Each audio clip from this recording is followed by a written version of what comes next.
Hey everybody, welcome back. Ben here with Lucy. Hello.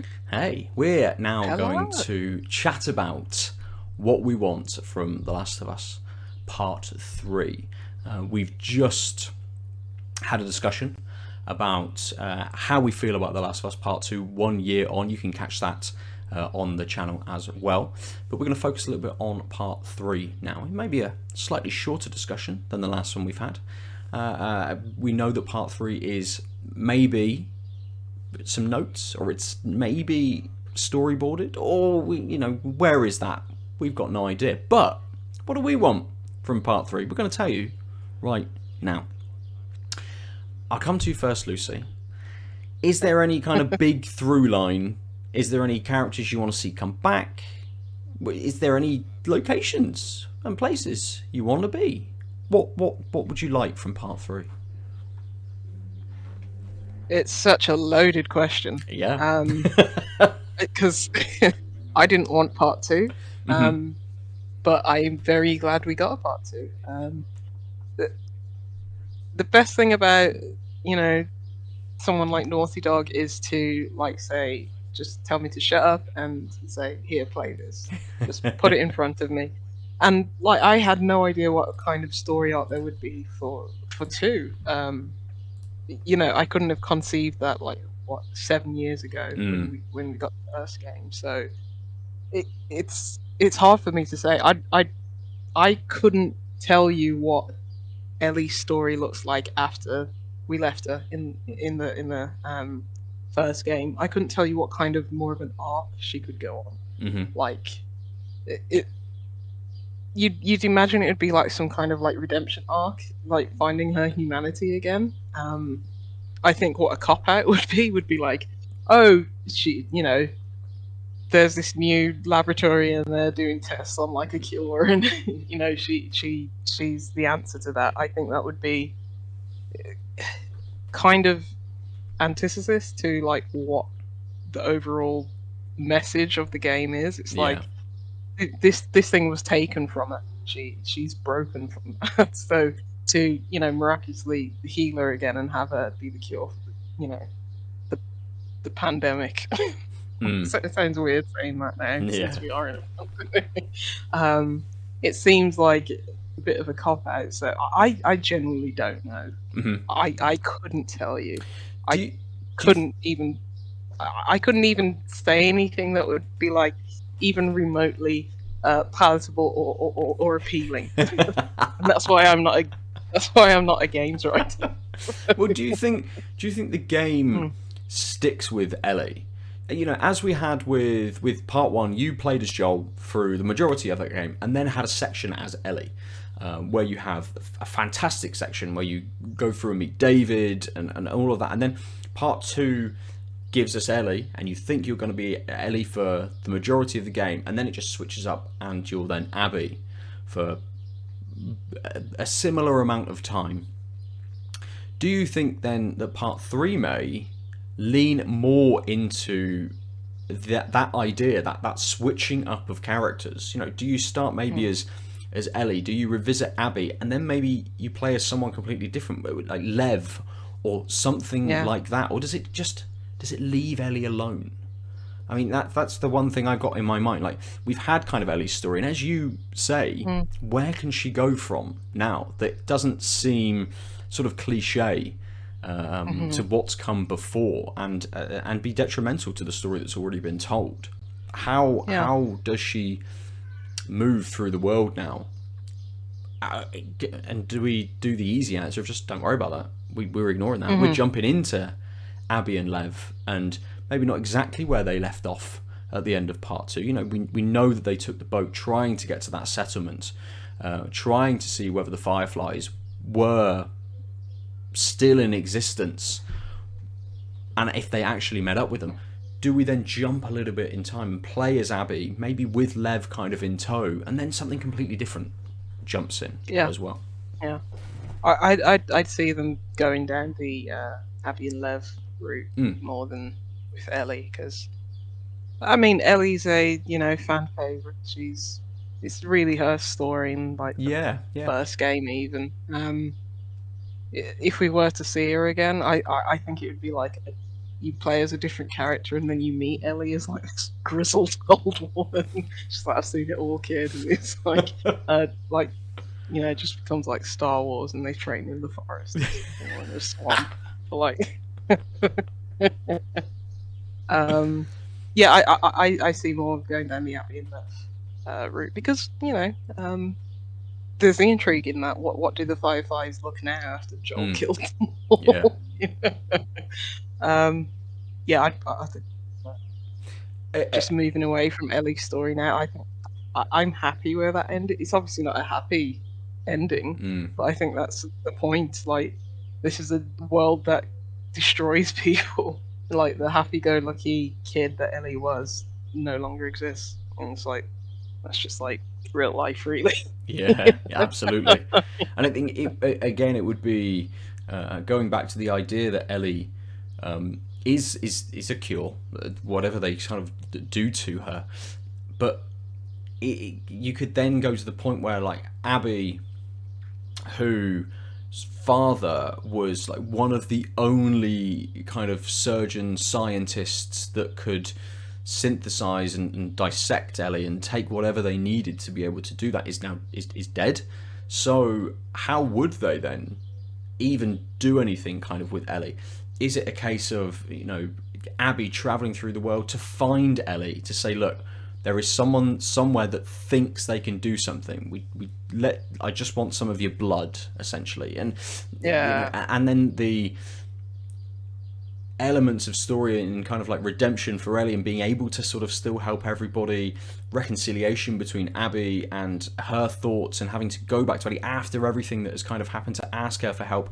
I think there could be an interesting thing in there to come back to the the story and to still tie those characters in, because as you say, The Last of Us was absolutely Ellie's story. The Last of Us Part 2 is Ellie's story. I think it's just then framed from Abby's point of view, but it's still kind of Ellie's story. So is it a Part 3 without Ellie? Can it be a Part 3 without Ellie? True. Yeah. I mean, if there was a Last of Us Part 3, I think everyone would expect like Ellie in it. Like, it'd seem like you can't call it Part 3. It'd be like just a whole reboot of the series otherwise. But I really like your kind of like story. Like, Abby and Ellie actually end up friends, and then Ellie goes on the operating table. Abby just sticks a knife through her head or something like that. She's like, just kidding. Thanks for your help. There's no cure. Yeah. There's no cure, really. I'm not a doctor. Just lulls her into a butcher's shop or something and just... Yeah. But Abby doesn't know that Ellie's immune, does she? So... Ooh. There'd be some narrative, like, hoops you'd have to jump through. There may... Yeah, and it may be that if she does get to the Fireflies, is that still their kind of goal, or is it now just living through society as best they can in survival, or and then Abby gets wind of what, and obviously she knows that something was happening, from just the consequences of Joel's actions in that last sort of scene of The Last of Us. She knows that they were doing something with somebody and what that could be. She knows it was Joel. But does she? I can't remember whether she knows it's Ellie that was the girl or not, or whether she just then sees Ellie as this girl that busted in to stop her from killing Joel. I don't quite remember. Yeah. But yeah, I think there could be something interesting in there.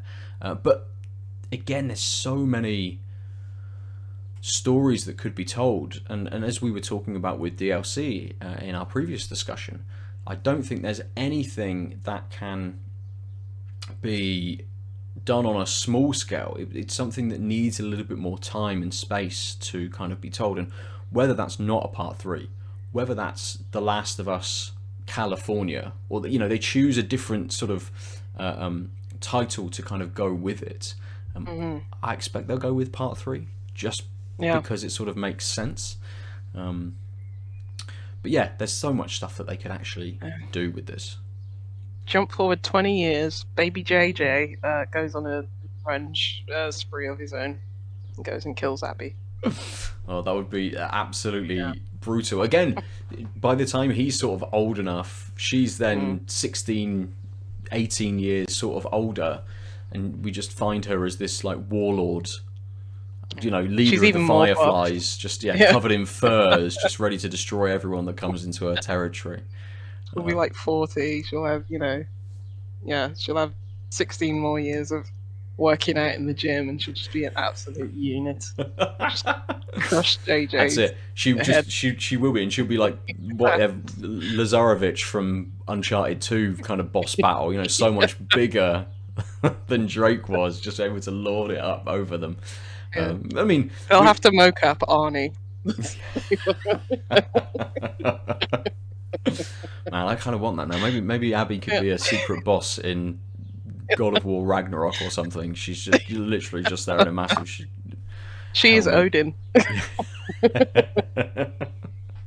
But I think that's something that say The Last of Us does really well, as opposed to say that the Uncharted games, which is, yes, it's a zombie or an infected kind of apocalypse story, but actually it's really grounded.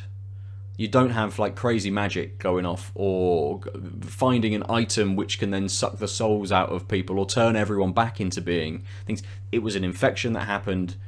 This is just the result of said infection on humans, and they wanted to reverse that. So I think there could be lots of, we could always get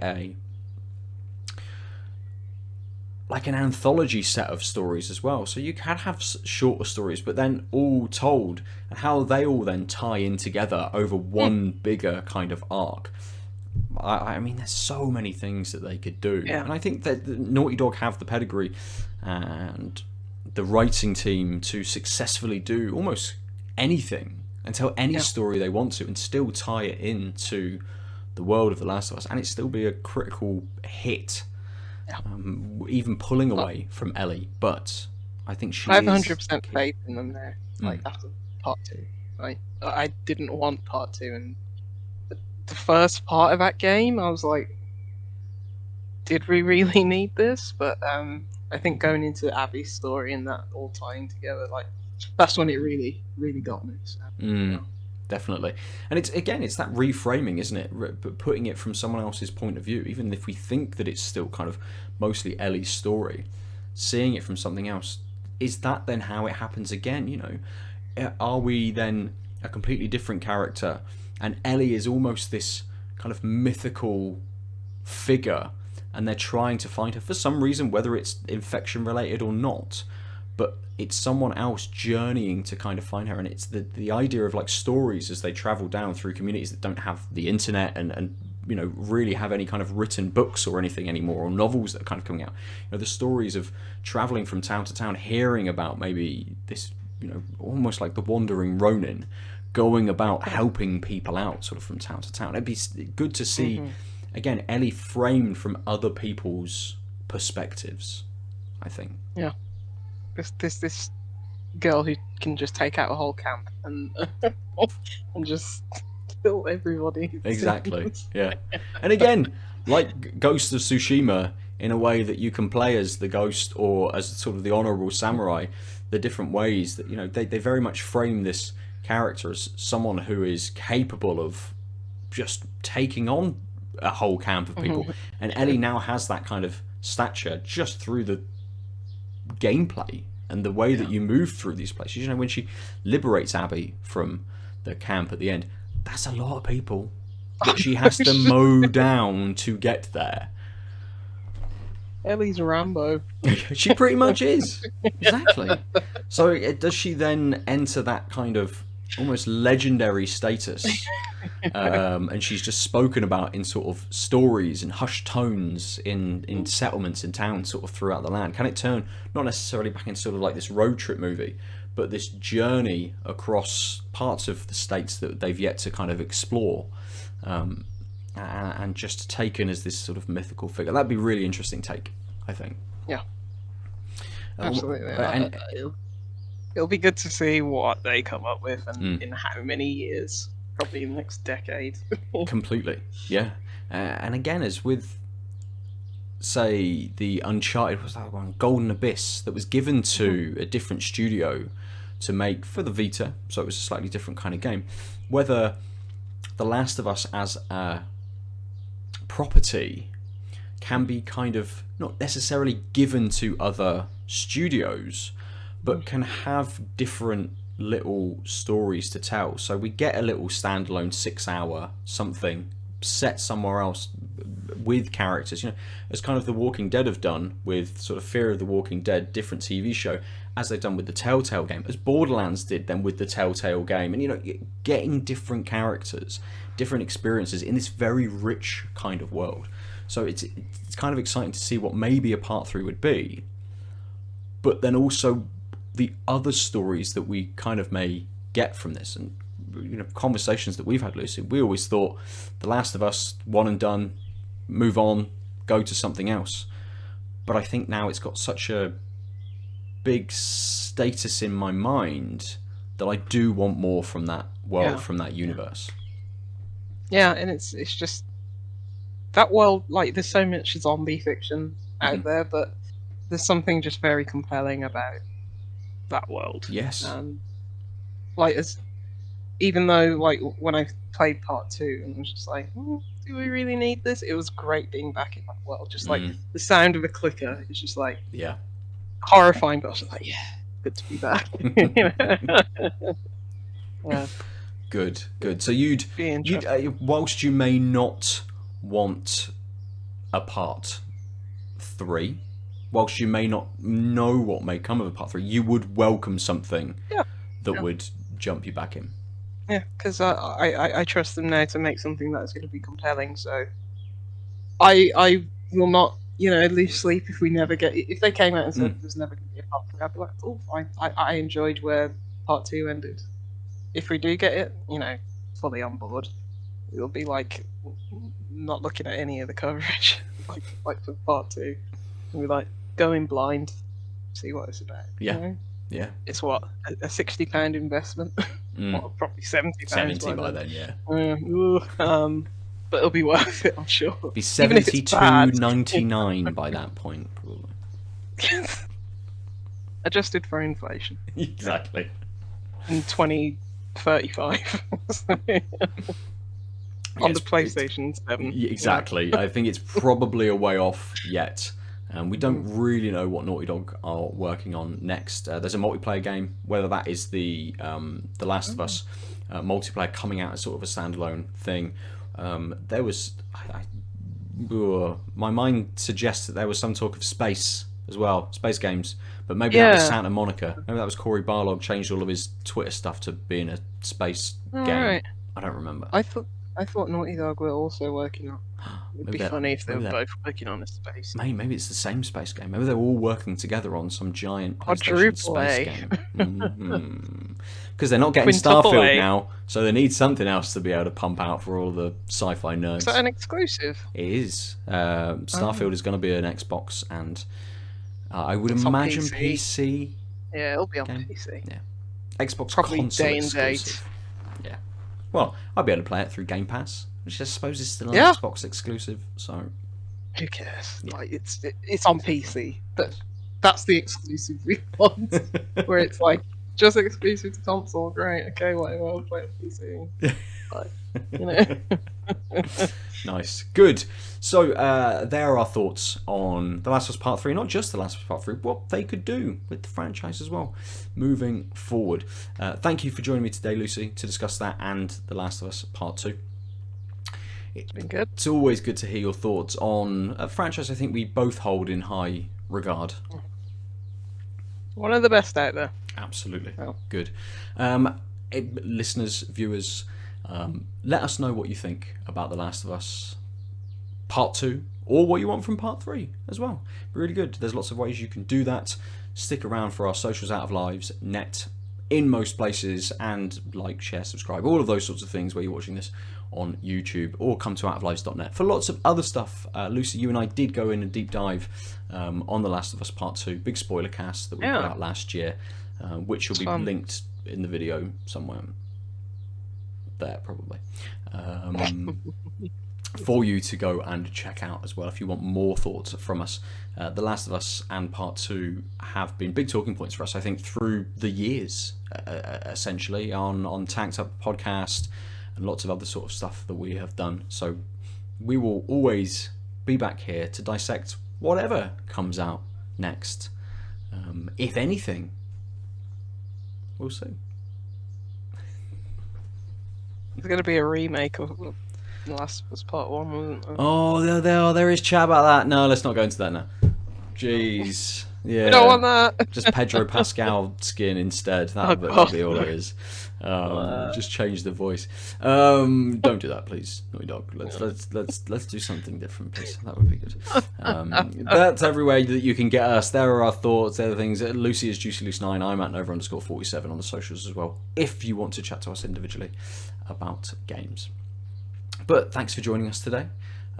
We will, as I say, be back with anything The Last of Us related, and we will speak to you soon. Thanks, everyone. Bye. Bye.